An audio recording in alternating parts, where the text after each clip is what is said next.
All right, let's continue our study of Exodus chapter 22 by just reading some scripture first.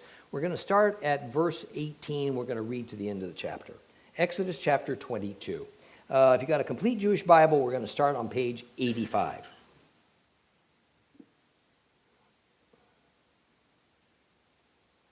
Exodus chapter 22, starting at verse 18. It can be numbered a little bit differently in your Bible, depending on what you're using. And we'll go ahead and start here. You are not to permit a sorceress to live. Whoever has sexual relations with an animal must be put to death. Anyone who sacrifices to any god other than Adonai alone is to be completely destroyed. You must neither wrong nor oppress a foreigner living among you, for you yourselves were foreigners in the land of Egypt. You are not to abuse any widow or orphan. If you do abuse them in any way and they cry to me, I will certainly heed their cry. My anger will burn. I will kill you with the sword. Your own wives will be widows, your own children fatherless. If you loan money to one of my people who is poor, you are not to deal with him as you would a creditor. You are not to charge him interest. If you take your neighbor's coat as collateral, you are to restore it to him by sundown, because it's his only garment. He needs it to wrap his body. What else does he have in which to sleep?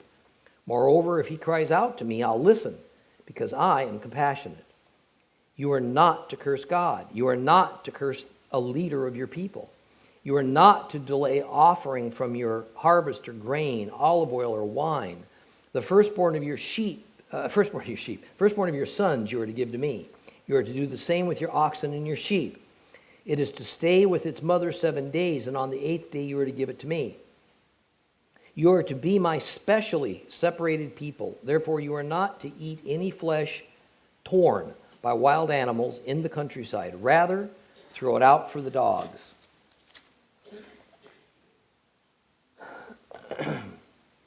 Well, as quickly and matter-of-factly that we're told of these acts that must immediately bring death upon the offender, beginning in verse 21, we get this series of instructions reflecting God's mercy and compassion, especially upon some particularly vulnerable social groups. Israel is told they are to welcome and respect the ger, G-E-R, ger, which is Hebrew for strangers, foreigners, non-Hebrews, Gentiles who come to live with them. Now, what this is actually contemplating is a foreigner, a Gentile, becoming a member of Israel. This instruction will be built upon as we move forward in the law of Moses, eventually making it clear just how a foreigner can become a Hebrew, how they are to be considered first-class citizens, no higher nor lower in status than a natural-born Hebrew. This concept is central to Gentile Christianity because the spiritual manifestation of this instruction is that Gentiles can become spiritual Israelites, if you would, by becoming spiritual seed of Abraham, and thus being included in Israel's covenants. Now remember, even the so-called covenant of Christ, which Christians call the New Covenant, who was that given to? Israel. Christ then said that by means of faith, Gentiles, foreigners, ger, could partake of this covenant and all the other covenants given to Israel. Widows and orphans are to be treated kindly with compassion. In fact, God emphatically states that he will become greatly angry with those who abuse or take advantage of such helpless women and children, and there will be severe consequences. The loaning of money to a poor person is now considered, and that poor person is to be treated with mercy and fairness because the desperate can be easily exploited. No interest is to be charged.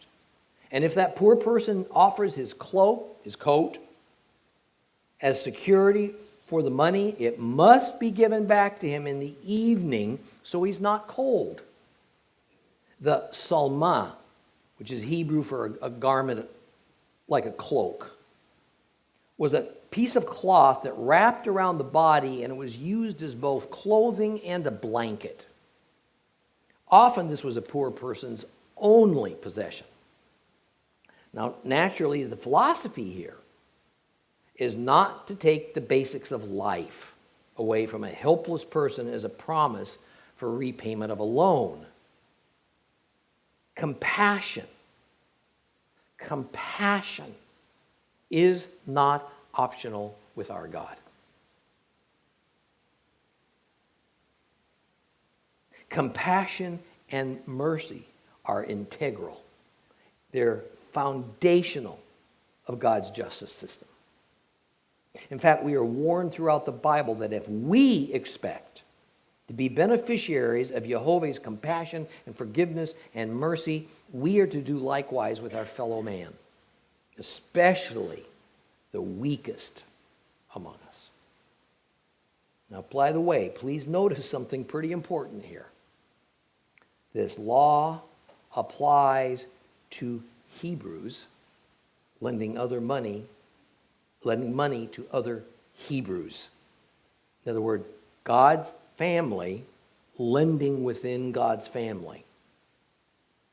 This does not apply by the letter of the law to those of God's family lending to outside the group. In fact, we even get a definition of an often asked question in Christianity: who is my neighbor? Here it is made clear that the neighbor is one of God's set-apart people. That is not to say that those in God's family are given license to treat those outside of God's family badly. Mercy is always called for. But God calls for special treatment and special priority for those who are living within the community of God.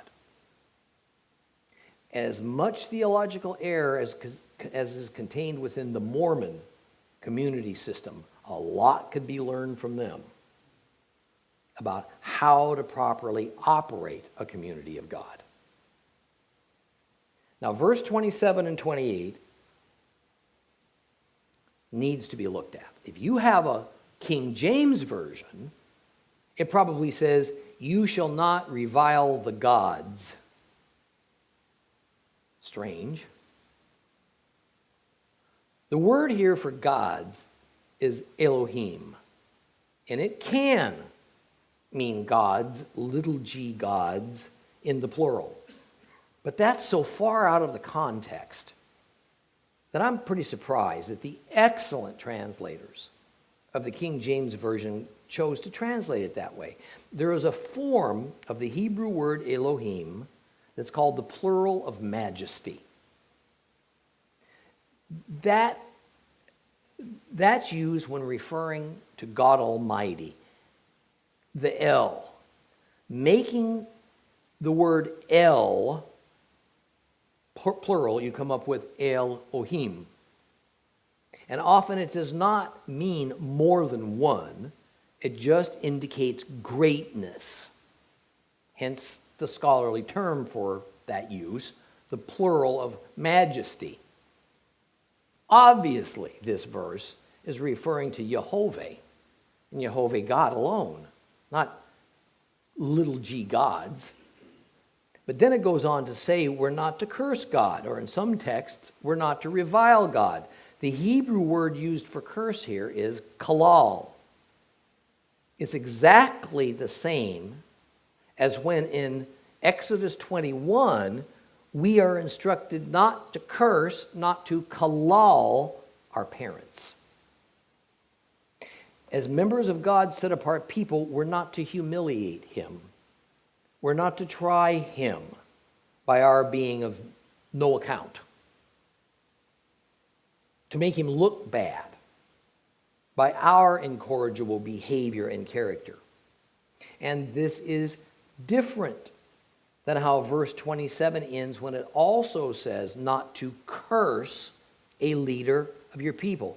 Here, curse is an entirely different Hebrew word, arar, which means curse more in the sense that we typically think of a curse.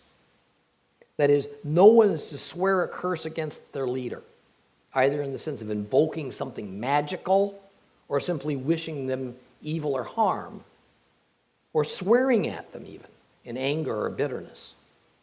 So in modern English, this verse basically says not to bring disrepute upon the Lord by our bad behavior.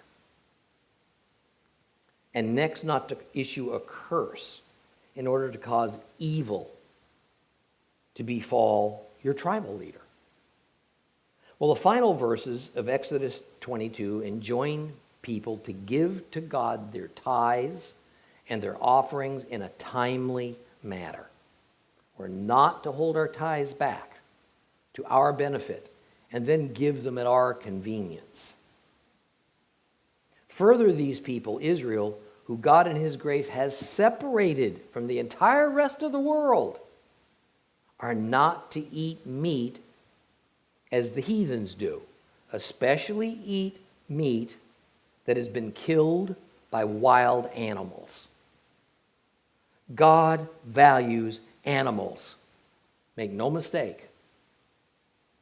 But men are no more animal-like than God is simply a higher form of a human being.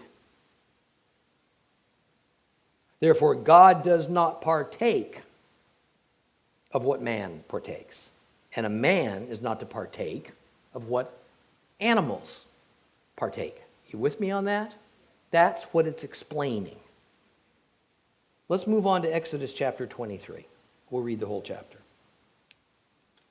If you have a complete Jewish Bible, we're on page 86.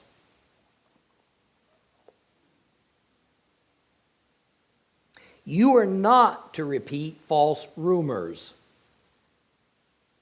Do not join hands with the wicked by offering perjured testimony. Do not follow the crowd when it does what is wrong. Don't allow the popular view to sway you into offering testimony for any cause if the effect will be to pervert justice. On the other hand, don't favor a perfect person's lawsuit simply because he is poor. If you come upon your enemy's ox or donkey straying, you must return it to him. If you see the donkey which belongs to someone who hates you, lying down helpless under its load, you're not to pass him by, but go and help him free it. Do not deny justice in his lawsuit simply because he's poor. Keep away from fraud. Do not cause the death of the innocent and the righteous, for I will not justify the wicked. You are not to receive a bribe, because a bribe blinds the clear-sighted, it subverts the cause of the righteous. You are not to oppress a foreigner, for you know how a foreigner feels, since you were foreigners in the land of Egypt. For 6 years you are to sow your land with seed, gather in its harvest, but in the 7th year you're to let it rest, to lie fallow, so that the poor among your people can eat, and what they leave, the wild animals in the countryside can eat. Do the same for your vineyard and olive grove. For 6 days you're to work. On the 7th day you are to rest, so that your ox and donkey can rest, and your slave girl's son and the foreigner can be renewed. Pay attention to everything I've said to you. Do not invoke the names of other gods, or even let them be heard crossing your lips. 3 times a year you are to observe a festival for me. Keep the festival of matzah for 7 days, as I ordered you. You are to eat matzah at the time determined in the month of Aviv, for it was in that month that you left Egypt. No one is to appear before me empty-handed. Next, the festival of the harvest, the first fruits of your effort sowing the field. And last, the festival of ingathering, at the end of the year, when you gather in from the fields the results of your efforts. 3 times a year, all your men are to appear before the Lord, Adonai. You're not to offer the blood of my sacrifice with leavened bread, nor is the fat of my festival to remain all night till morning. You are to bring the best first fruits of your land into the house of Adonai your God. You are not to boil a young animal in its mother's milk. I am sending an angel ahead of you to guard you on the way and bring you to the place I have prepared. Now pay attention to him. Listen to what he says. Do not rebel against him, because he will not forgive any wrongdoing of yours, since my name resides in him. But if you listen to what he says and do everything I tell you, then I will be an enemy to your enemies and a foe to your foes. When my angel goes ahead of you and brings you to the Amorites, the Hittites, Perizzites, Canaanites, Hivites, and Jebusites, I will make an end of them. You are not to worship their gods, serve them, or follow their practices. Rather, you are to demolish them completely and smash their standing stones to pieces. You are to serve Adonai your God. He will bless your food and water. I will take sickness away from among you. In your land, your women will not miscarry or be barren. You will live out the full span of your lives. I will send terror of me ahead of you, throwing into confusion all the people to whom you come.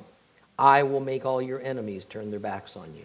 I will send hornets ahead of you to drive out the Hivites, Canaanites, and Hittites from before you. I will not drive them out from before you in 1 year, which would cause the land to become desolate, the wild animals too many for you. I will drive them out from before you gradually, until you have grown in number and you can take possession of the land. I will set your boundaries from the Sea of Suf to the Sea of the Philistines, and from the desert to the Euphrates River, for I will hand the inhabitants of the land over to you. You will drive them out from before you. You are not to make a covenant with them or with their gods. They are not to live in your land. Otherwise, they will make you sin against me by ensnaring you to serve their gods. Now, we're going to receive a long series of laws here in a machine gun type fashion. They're going to come at us fast and furious. Now, most are quite easy to understand, so we're not going to examine every one of them in detail. We're going to merely read them like I've done, not bother to examine the ones that are self-explanatory.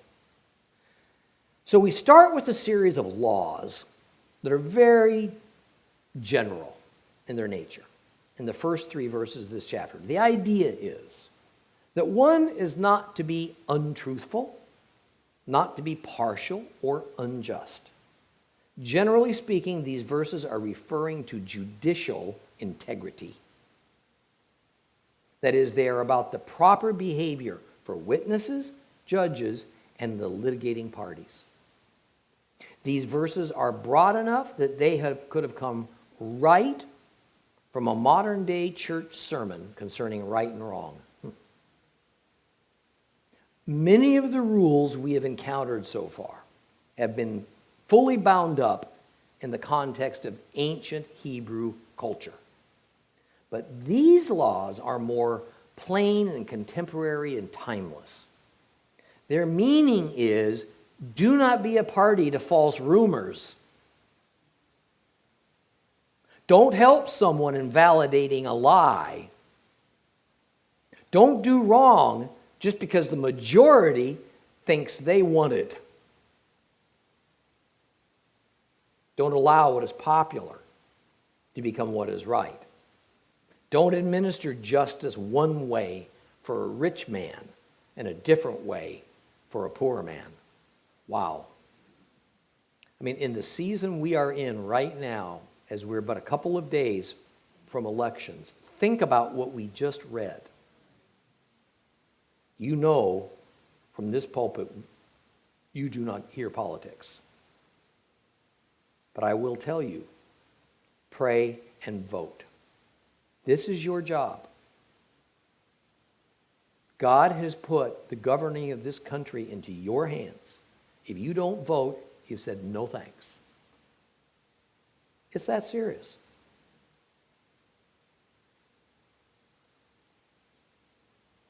Now, interestingly enough, it is the turning away from these very rules that are at the root of our declining societies all over the world.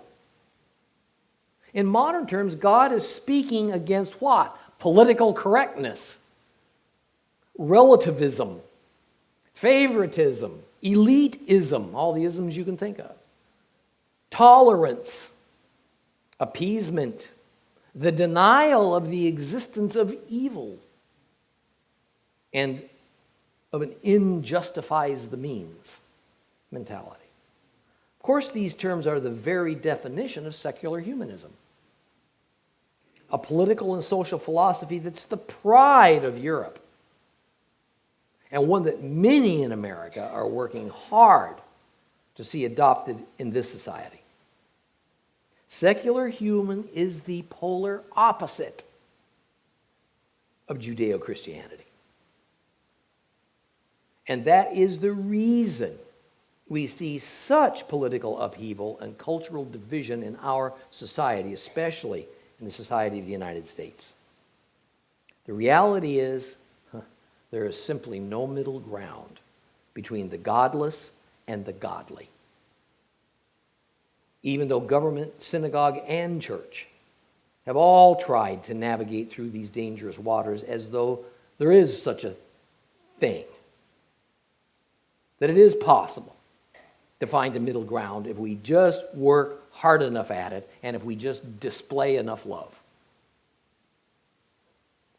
If we were to step back and be completely honest about it, we would have to admit that it is our human nature to follow the crowd and to not be different, to not be set apart from everybody else. If this wasn't the case, the Lord would not have found it necessary to tell us what he just told us, would he? This list of laws ensured something that especially the institutional church has frowned upon and fought against: division. Division. Church speaks against division all the time. The simple fact is, God creates his divine kind of unity by means of division and separation of humans. Now, it might sound like double talk. It's absolutely the truth. He sets up principles that are by their very nature choices. The minute you have a choice, you got to divide. Mankind is given a free choice to stand on one side or the other of that line. If he stands on the one side of God's principles, he has unity with God but conflict with humanity. If he stands on the other side of the line, he has unity with humanity but conflict with God. That's the way it is. The reason that Israel has always been a pariah to the world is that, generally speaking, they dedicated themselves to obeying Jehovah regardless of the consequences. They haven't always done a good job of it, but it sure automatically put them in conflict with the world.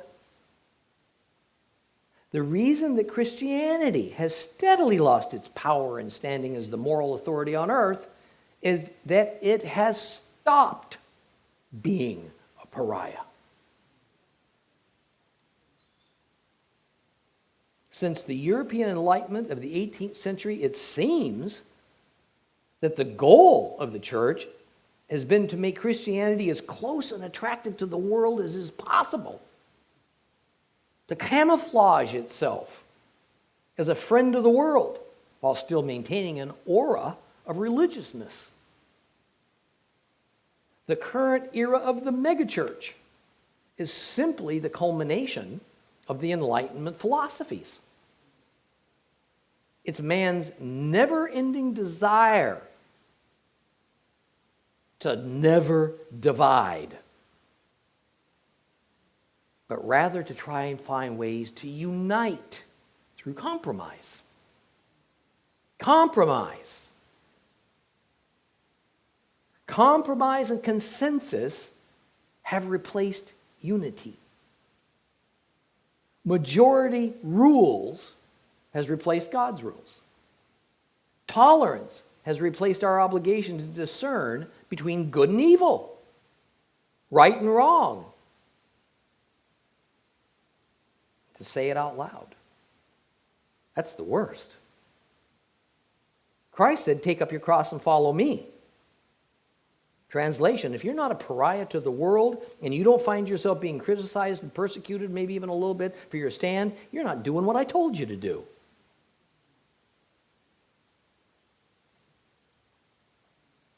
Well, starting in verse 4, we get some instructions that are usually credited to Yeshua as being the first to say them. These next verses are about the humane treatment of the enemy. Then we get another instruction often thought to be anti-Old Testament and occurring only in the New. It is to be merciful and to consciously help the poor. You see, Yeshua didn't come to abolish the ways of the Torah, God's ways. He was the most Torah-observant man in the history of the world. Every saying, listen to what I'm telling you, every saying of Christ came either verbatim or in principle and spirit directly from the Old Testament. In verse 9, God reminds Israel that they were at one time foreigners and under the cruel and unjust hand of a merciless dictator. And that perhaps the best example of how not to treat a foreigner that has come to live amongst Israel is how Israel was themselves being treated in Egypt. As we discussed before, God was laying the foundation for Gentiles, for Ger, to become part of Israel, not only in the physical sense, by literally becoming Hebrews, but also in the future spiritual sense that Yeshua's death on the cross would make possible. Gentile believers would join with Hebrew believers by faith, and together become the Israel of God, true spiritual Israel, if you would. At least that's what Paul calls it. Now, next in verses 10 through 12, we see the principle of the Sabbath applied in the practical, physical, earthly sense. In Genesis, we saw God set up the Sabbath principle of 6 days of work followed by 1 day of rest, or better, of ceasing normal activities and labors. God made the seventh day holy, not symbolically holy, literally holy. Yet Christ told his followers that the Sabbath was not made to benefit or to be used by God. Rather, God made the Sabbath for the benefit of humanity. Some theologians have tried to make this a conflict, whereby we either choose the holiness of the true Sabbath as correct, or the practical sense of it as a health benefit to mankind. Here we again run into the reality of duality. Every principle of God, his every instruction, his every action has an earthly physical side to it and a heavenly spiritual side to it. Shabbat was declared holy in a purely spiritual sense. Yet it also served a very tangible physical purpose by being a day of rest and rejuvenation for all living creatures, not just humans. So in verses 10 through 12, we see the Sabbath principle is applied not just to days and weeks, but also to years. Notice that its benefits are applied to plants and even to the soil they grow in. Use the ground for 6 years, then let it have its Sabbath rest in the seventh. Well, next it's applied to animals. Work them for 6 days, let them rest the seventh day, so that your ox and donkey may cease, may rest. Then finally to people, and that includes foreigners, Gentiles. Work 6 days, rest on the seventh to catch your breath. Now, we've talked about the Sabbath before, and we're going to do so again occasionally. But here's one observation I'd like you to consider. The holiness of the seventh-day Sabbath is really only relevant to God's people. I know that's a bold statement, but I want to explain. There are two basic aspects to Shabbat. First, as a day of physical rest, and two, as a day of observance of a God-commanded holy day. The first is indeed about a physical benefit that we receive. The second is about the spiritual benefit that comes from simply being obedient to the Lord. Because of the way the Lord designed all things, humans, animals, plant, dirt, a regular rest helps all to physically rejuvenate. I can sign up for that. One can be an atheist and benefit wonderfully from resting one day in 7. But animals, plants, the dirt, and all humans who are not part of God's people are restricted only to the physical benefits of Shabbat. If one wants the spiritual benefit of Shabbat, the benefit that comes from observing the Lord's commandment to be holy as I am holy, then you have to be part of God's people. It's the only way you have that.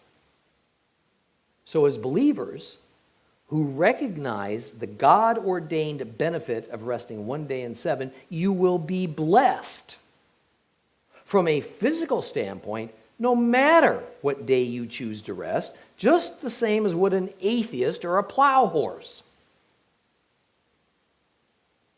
But there's one day, there's only one day that brings a spiritual benefit that the Lord has ordained. And that is the particular day that the Lord has set apart as holy. The seventh day that formally is called Shabbat. Shabbat is not a day that we choose. It's a day the Lord chose long ago. It's not up for a vote. Verse 12 was the end of the first category of rules and regulations that God was setting up, those that involve human-to-human interaction. So from verse 13 to 20, the second category has begun, and Yehovah is now dealing with how humans are to relate to him. He starts by reiterating that other gods aren't going to be tolerated. Thus far in the Torah, Israel has been told not to make images of other gods, not to worship other gods. Now, not to even talk about, not to invoke the names of other gods. The ancient Hebrews were just like us. They were always looking for loopholes. Is it really an image of God if I have a statue or a painting of Christ? Really? Do I tithe on my income before or after taxes? Isn't worshiping God the same thing as my sitting watching someone else sing a Christian song on TV? Isn't my pastor praying for me the same thing as me praying? God was making about as clear as it can get that the Israelites were to have nothing to do or to say about other gods, period.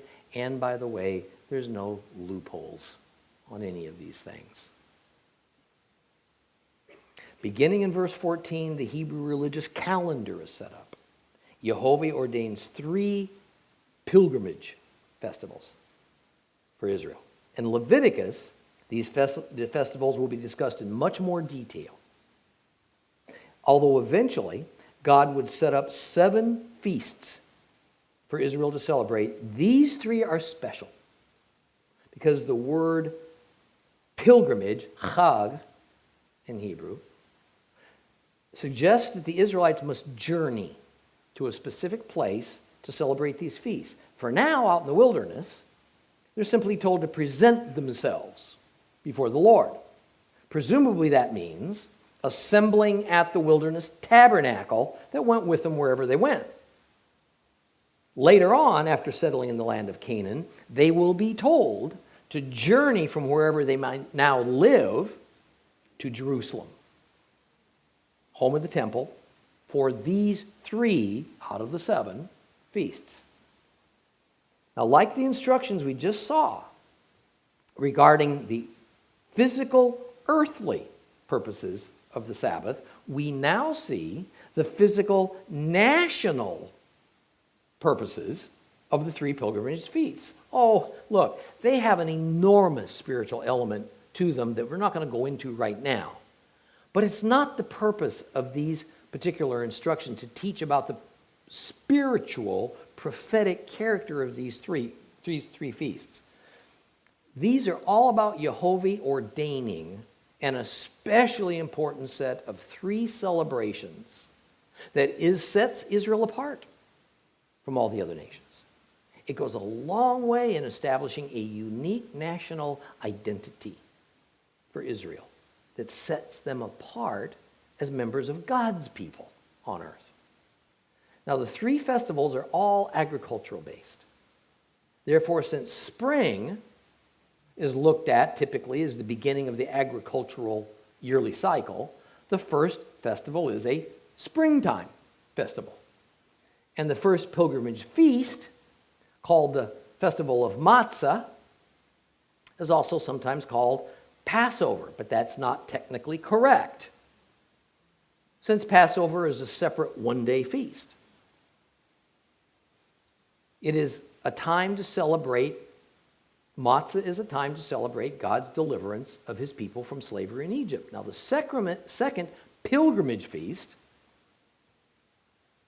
known as the Feast of Weeks, or in Hebrew Shavuot, occurs 50 days following the Feast of Matzah, and it is to celebrate the second harvest of the year. This is the wheat harvest. The first harvest is of barley. Comes in a little earlier than the wheat. Christians have a different name for this holiday of Shavuot. We call it Pentecost. The third pilgrimage feast is the Feast of the Ingathering, also known as Sukkot, or the Feast of Tabernacles. Sukkot's a fall season feast, and it represents the final ingathering, that is, the last of the harvest is taken in before winter begins and then fields go fallow. Now, by the time we reach Leviticus, Jehovah will have established precisely 7 feasts. Every ancient culture had established feasts and days honoring their deities, usually centering on agricultural cycles.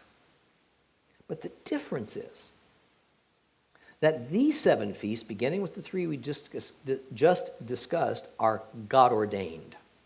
Now, sometimes in both the Old and the New Testaments, instead of the word feasts, we'll find the phrase appointed times to refer to these special holy days, which is certainly a correct translation. It captures the essence of God's appointed feast days.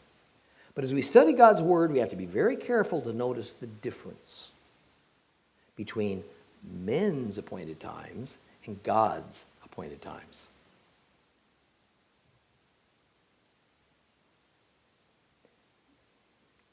I think disregarding this difference has caused enormous confusion in Bible translation and in teaching. Some teachers have St. Paul declaring the end of the biblical feasts of appointed times, when in fact he is cautioning against observance of human, man-made feasts in appointed times, not God's. At other moments, he's telling his listeners that the rituals and procedures the rabbis have devised for some of the festivals were not representative of God. They're not from God.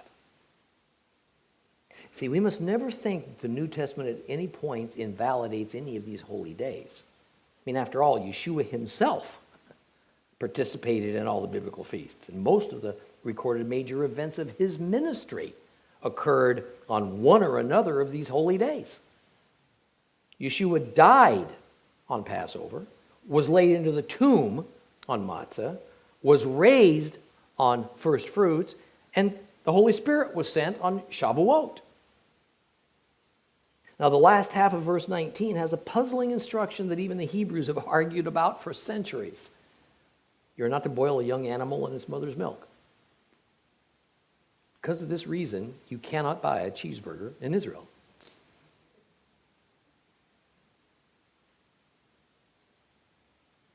As a tradition, you see, the Jews have enforced this by effecting a prohibition against serving or eating meat and dairy products at the same time. Depending on just how stringent a certain Jewish sect might be, one would either have to wash and purify the utensils that touched meat before those same utensils could touch dairy, or vice versa, or, much more typically today, completely separate sets of utensils. Very typical in a Jewish home. And they don't have to be that religious. You can go in and you will find a separate set of utensils for meat and dairy, and if they're even more kosher, for Passover. Separate. Now, in some cases today, meat products and dairy products have to be kept in completely separate refrigerators. So those of you going to Israel, forget the cheeseburger, unless you really want some serious frowns when you order it. And by the way, about the only place you can get one is to go to an Arab establishment. They'll happily serve you a cheeseburger.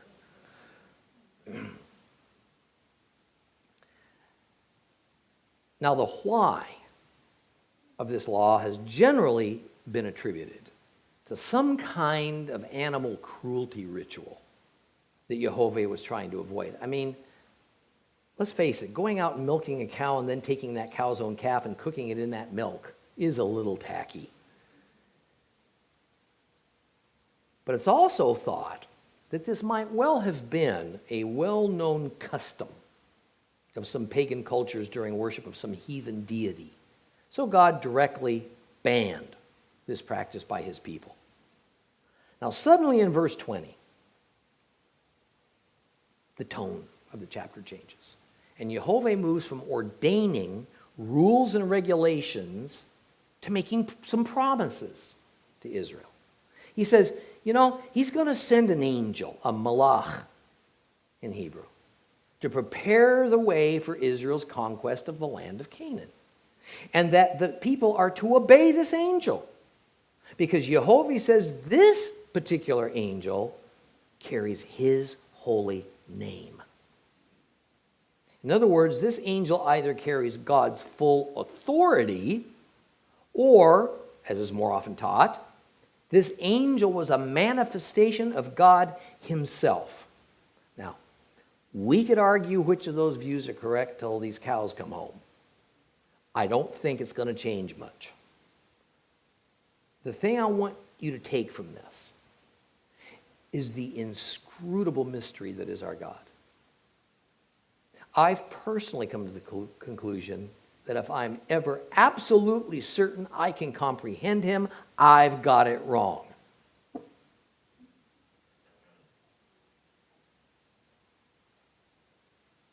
God will manifest himself however he decides to. Whether it's as an angel, a cloud, a burning bush, whatever he wants. He spoke through a donkey once. The fact that we have a hard time squaring all that with the doctrine of the Trinity, whereby some church authorities have decided that every visible form of God has to be a form of Jesus. I doubt all this impresses the Lord all that much. And we shouldn't be too concerned about it either. Some things about God just are. And we just need to accept the mystery on faith and move on. In any case, Israel is to be unquestionably obedient to this particular angel. Not every angel, this one. And just as important, As Israel begins to encounter people from this list of nations from verse 23, they're to avoid worshiping their gods. In fact, they're to destroy their idols, smash the various stone altars and monuments that they erected to their false deities. And if they'll do this, God will be an enemy to Israel's enemies. Doesn't sound a lot like tolerance. Doesn't sound too much like live and let live, does it? Jehovah tells Israel that if they will serve him, that he will make them very fruitful. He'll keep them from falling ill. He'll make them multiply very rapidly by keeping the Hebrew women from miscarrying. He will make the Hebrew population in general live out their full lifespans. Further, God is going to put terror into the hearts of Israel's enemies even before they arrive to Canaan. In other words, all these nations are going to have an irrational, supernatural fear of Israel that's going to cause them to run instead of standing and fighting. Of course, the hordes of the stinging hornets that the Lord is going to send against the various inhabitants of Canaan that might consider staying even in the face of that fear are going to be pretty painful. Another pretty good reason to get out of Israel's way. Now, verse 29 says something pretty interesting. God is going to lead Israel to such a swift victory in Canaan that it actually becomes necessary to slow them down. Can you imagine that? Therefore, he's not going to allow, he says, Israel to defeat Canaan in just a single year, even though it can be done. They're perfectly capable of doing it. Why not? Why wouldn't you want to get this over with in less than a year? Because, he says, if all the inhabitants of Canaan just flee at once, the land will go fallow for lack of care, and then wild animals are going to take over. So God is going to have Israel take over Canaan step by step at a rate that they can properly assume stewardship over the rich lands and resources they're about to acquire. And then in verse 31, we're told what the boundaries of the land that God is giving them is going to encompass. It's going to extend from the Gulf of Aqaba, which is a finger of the Red Sea to the east, to the domain of the Philistines, which is the Mediterranean Sea, on the west. The river to the north is the Euphrates. And the wilderness to the south is probably the Negev that borders on the Sinai Peninsula. Oh, this is a really big tract of land, which Israel has yet, by the way, to this day, ever to fully possess.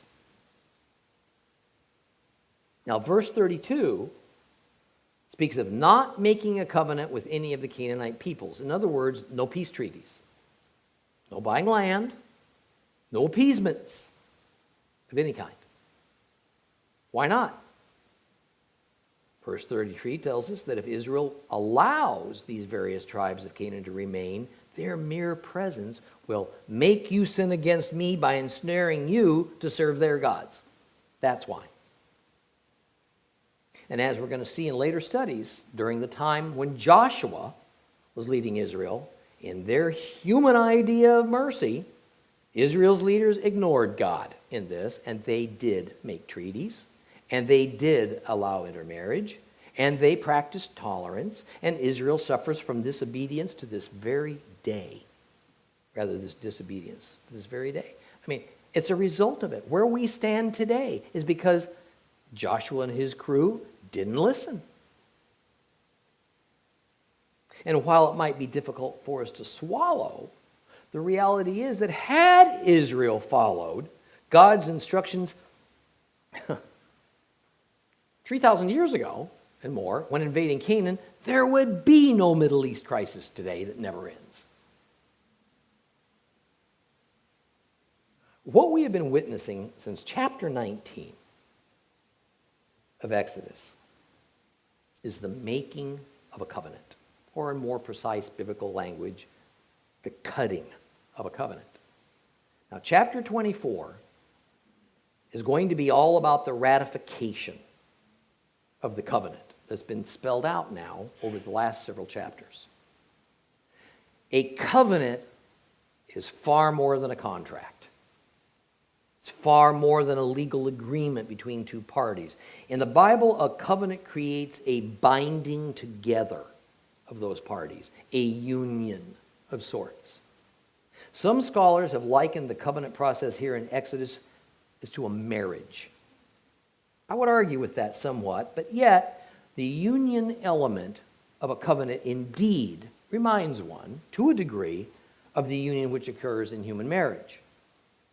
In Exodus 19 through 23, we have seen the terms of the covenant between Israel and God being laid out. And by the way, the style of its structure that we've seen very much resembles ancient Middle Eastern treaties and pacts between people and nations, particularly those treaties of the more highly developed cultures, such as that of the Hittites.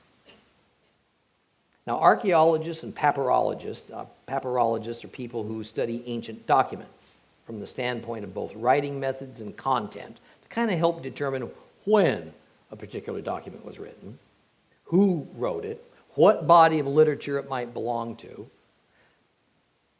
They have a wealth of written treaties and covenants from ancient times to compare with biblical covenants.